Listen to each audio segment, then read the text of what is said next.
क्या कोई ऐसा शब्द हो सकता है जो दो व्यक्तियों में से एक को खुशी दे और दूसरे को दुखी कर दे? क्या कोई ऐसा सख्त कानून हो सकता है जिसे 97% लोग तोड़ देते हों?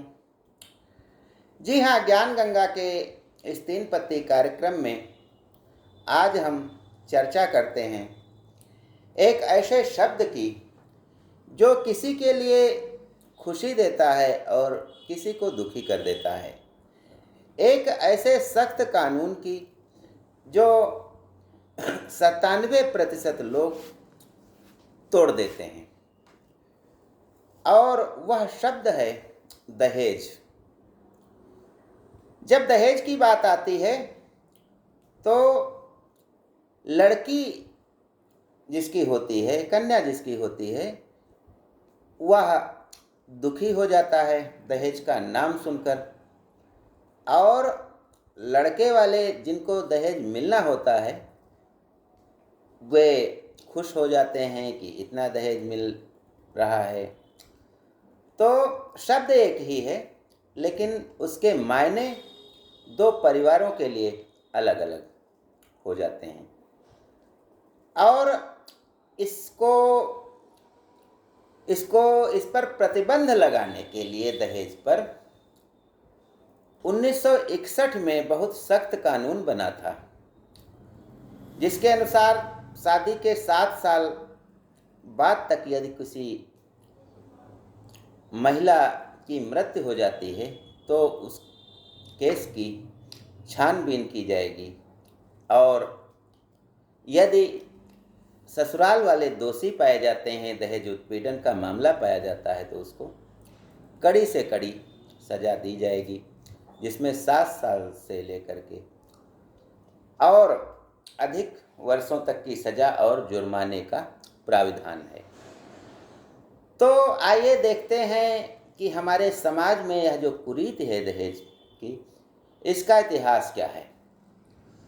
प्राचीन काल में लड़कियों को लोग अच्छी शिक्षा भी देते थे और उनका सम्मान भी बहुत होता था, और उन पर कोई प्रतिबंध नहीं होता था। यहाँ तक कि आज भी हम उनको इतनी स्वतंत्रता नहीं देते हैं जितनी प्राचीन काल में, पौराणिक काल में हमारी बच्चियों को मिलती थी। आज एक पुरुष है, एक लड़का है, जिसके लिए सैकड़ों लड़कियों के पिता उसके दरवाजे पर नाक रगड़ते हैं, खुशामद करते हैं, दहेज लिए उसके पीछे पीछे घूम रहे हैं, लेकिन वह शादी नहीं कर रहा है। लेकिन हमारी संस्कृति तो ऐसी नहीं थी। सीता जी का जब विवाह हुआ तो स्वयंवर के द्वारा हुआ। पहले लड़कियों को इतनी स्वतंत्रता थी कि वे अपने आप अपने वर का चुनाव कर सकती थी। दहेज की तो कोई बात ही नहीं थी। बड़े बड़े राजा महाराजा सोचते थे कि स्वयंवर में मैं जा रहा हूँ तो मेरा विवाह हो जाए किसी भी प्रकार से। और स्वयंवर में भी शर्तें रखी जाती थीं। जैसे सीता जी से विवाह करने के लिए भगवान श्री राम को धनुष तोड़ना पड़ा था, शिव जी का धनुष। द्रौपदी से विवाह करने के लिए अर्जुन को मछली की आंख में तीर मारना पड़ा था। भानुमति जो दुर्योधन की पत्नी थी, उसका भी स्वयंवर हुआ था। और यह स्वयंवर हमारे देश में ही नहीं, विदेशों में भी स्वयंवर होते थे। रानी पद्मिनी श्रीलंका की थी, उनका भी विवाह स्वयंवर के द्वारा हुआ था। कन्नौज में भी स्वयंवर हुआ था संयोगिता का। तो इसका मतलब है कि लड़कियों को अपनी इच्छा अनुसार वर चुनने का पहले अधिकार था, और 11वीं शताब्दी तक कोई दहेज प्रचलित ही नहीं था। वो बात अलग है कि जब कन्या की विदाई होती थी तो उसके पिता की ओर से कुछ इच्छा अनुसार उपहार दिए जाते थे, जिन्हें दहेज नहीं उपहार कहा जाता था। उपहार और दहेज में यही अंतर है कि दहेज लड़के वाले मांगते हैं और उसके न दिए जाने पर शादी तोड़ देते हैं, जबकि उपहार स्वेच्छा से दिया जाता है और इसके लिए कोई किसी को बाध्य नहीं कर सकता।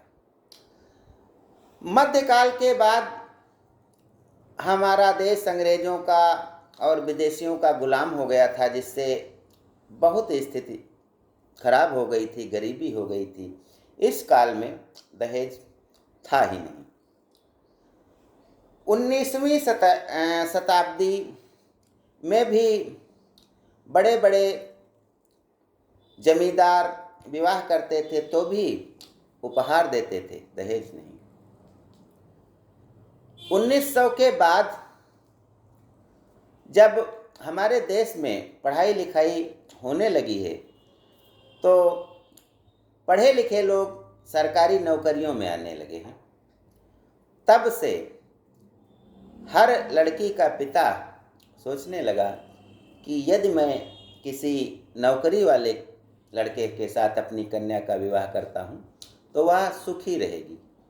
अब लड़का तो एक है और उससे विवाह करने वाले लड़कियों के पिता उसको घेरे हुए हैं, 20 हैं। तो जाहिर है जब किसी चीज़ का अभाव होता है तो लड़के वालों ने इसी का फायदा उठा करके अवैध रूप से धन की मांग शुरू कर दी कि मैं इतना रुपया लूँगा तब विवाह करूँगा। अब जिसकी हिम्मत हुई उसने दिया, बाकी सब वापस हो गए, चुनाव हो गया। लड़की देखने का पहले प्रचलन ही नहीं था। इसका प्रचलन तो सन 85 के बाद में पढ़े लिखे समाज में शुरू हुआ और गैर पढ़े लिखे में तब भी नहीं होता था। क्या होता था, विवाह दहेज के नाम पर कर दिए जाते थे और जब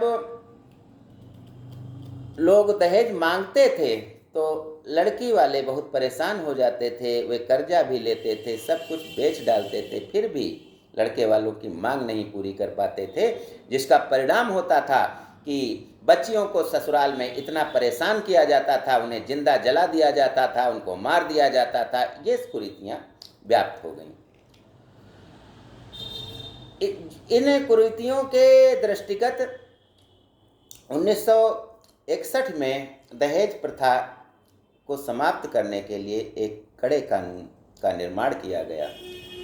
लेकिन कानून के निर्माण करने के बाद यह रुका तो नहीं, बल्कि इसका प्रभाव और ज़्यादा बढ़ने लगा, जिसके कारण कन्या भ्रूण हत्या जैसा पाप लोग करने लगे।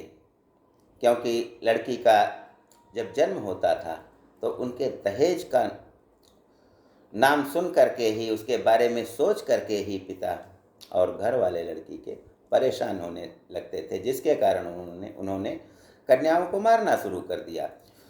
और दूसरा साइड इफ़ेक्ट जो बहुत बड़ा पड़ा कि लड़कियों की शिक्षा पर उन्होंने ध्यान देना बंद कर दिया, क्योंकि हाई स्कूल इंटर तक तो उन्हें तब तक तो उन्होंने पढ़ाया, किंतु इसके बाद लड़कियों को उच्च शिक्षा उन्होंने दिलाई ही नहीं और उनका सारा ध्यान लड़कियों के विवाह पर लग गया, जिसके कारण उनकी प्रतिभा का निखार नहीं हो पाया और वे दहेज लोलुप व्यक्तियों के हाथों की कठपुतली बनती चली गई। कर्ज लेकर लोगों ने विवाह करना शुरू कर दिया और जब एक ने दहेज दिया तो दूसरे ने देखा देखी में दहेज दिया कि समाज वाले क्या कहेंगे, लोग क्या कहेंगे, जिसका कारण हुआ कि लड़के वालों का लालच बढ़ता गया और वे ससुराल में कम दहेज लाने वाली लड़कियों को परेशान करने लगे, उनको जलाने लगे, उनको मारने लगे, जिसके कारण विश्व बैंक ने 2007 और 8 में जो अध्ययन किया है वह चौंकाने वाला है। पहले जहां लड़का लड़की पक्ष, दोनों पक्ष उपहार देते थे, वहीं लड़के वाले जो गिफ्ट देते हैं, जो अध्ययन निकल कर आया कि वे अगर 5 लाख रुपए का गिफ्ट देते हैं तो लड़की वाले उसके 6 गुना अधिक देते हैं, और यही दहेज है।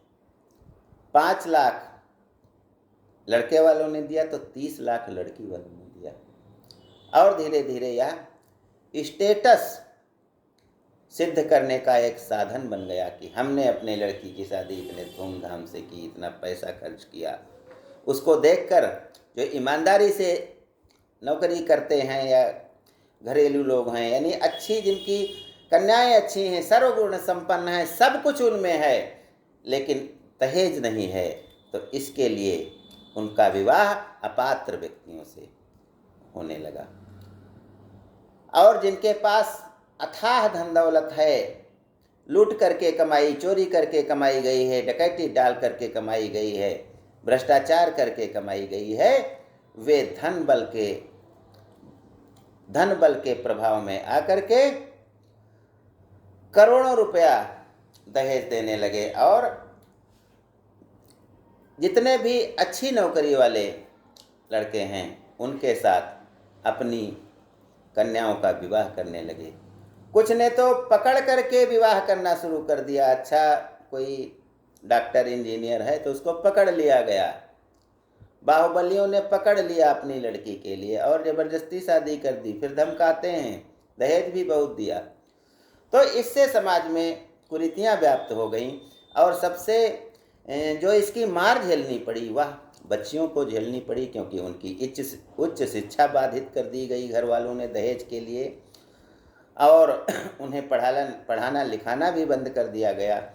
और इसी कारण कन्या भ्रूण हत्या का प्रचलन चला, और सरकार को बेटी बचाओ बेटी पढ़ाओ का नारा देना पड़ा, और इस ओर आगे बातें करनी पड़ी। तो इस समय जो दहेज का रेट है, एक चाहे सरकारी कर्मचारी चपरासी ही हो 20-30 लाख, और पद के अनुसार, उसकी आमदनी के अनुसार यह रेट बढ़ता जा रहा है। कोई 40 लाख दे रहा है, कोई अधिकारी वर्ग में अगर शादी करना चाहे तो 1 करोड़ चल रहा है, और सब ले रहे हैं और सब दे रहे हैं।